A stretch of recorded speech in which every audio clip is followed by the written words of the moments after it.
Direct license itu menurut aku adalah satu hal yang dibolehkan.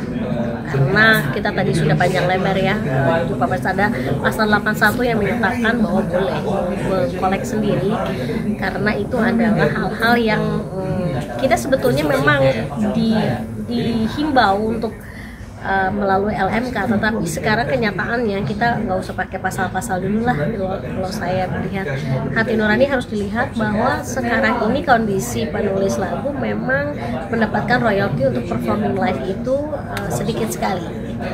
Jadi mungkin saya juga membantu sebetulnya dari Januari 2024 saya mencoba mediasi untuk ketemu dengan teman-teman penyanyi, dan kita sempat ketemu di rumahnya Mbak Is untuk ngomongin tentang kondisi yang ada. Hak ekonomi pencipta lagu dapatnya cuma 130.000.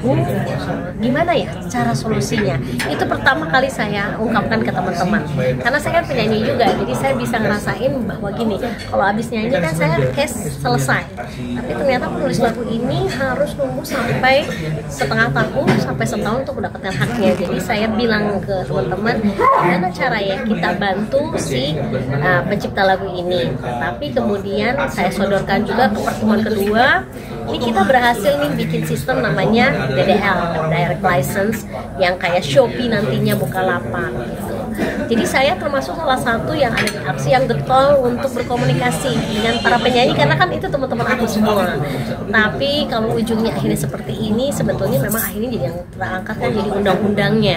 Padahal awalnya yang saya inginkan adalah hati nurani untuk saling kasih badai, untuk mengetahui bahwa ternyata sebetulnya kan dulu pun waktu saya ada masalah sama band saya, DDL ini diminta oleh saya sebagai founder bukan mengambil fee dari penyanyinya, tapi itu adalah riders yang diminta kepada sponsor atau ibu.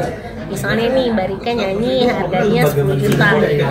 Kalau hitungan aksi kan 10%, berarti kan 11 juta. Nah 1 jutanya itu diminta kepada sponsor atau ibu.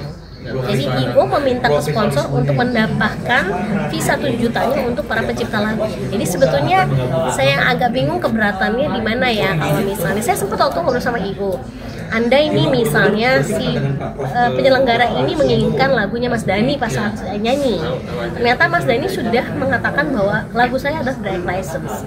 Aku tinggal tanya ke Mas Dhani berapa direct license-nya. Misalnya Mas Dhani bilang ya udah kita kan sekarang udah di aksi nih jadi 10%. Berarti kan kalau saya 10 juta cuman 1 juta dibagi 10 lagu 100.000 ya jadinya Mas Dhani.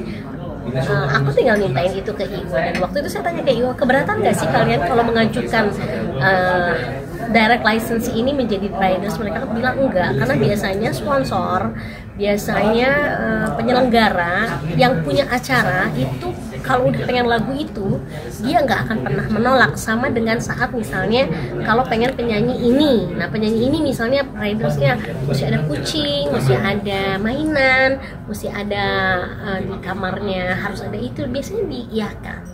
Jadi para IO sendiri dan promotor waktu ngobrol sama saya tidak ada keberatan ya. Waktu itu ngobrolin tempat Bais juga, mereka tidak keberatan kok. Yang penting penyanyi ngasih tahu bahwa permintaan dari si yang punya lagu ini adalah seperti itu. Jadi kalau Bang Judika ngomong begitu, saya kebetulan waktu itu tidak mengerti juga ya. Tapi bagaimana cara ngobrol dengan Mas Dhani, tapi menurut saya sebetulnya DDL ini tidak memberatkan penyanyi sama sekali. DDL ini adalah hak penulis lagu karena kondisi hak ekonominya harus dimintain izin, dan kemudian ada bentuk kerjasama untuk hak ekonominya, dan sebetulnya yang membayar itu adalah sponsor dan ibu. Penyanyi ini wajib minta izin kemudian dimasukkan ke dalam izin itu adalah permintaan daripada pencipta lagu. Pasalnya yang dipakai adalah 81. Jadi kalau dibilang melanggar enggak juga gitu.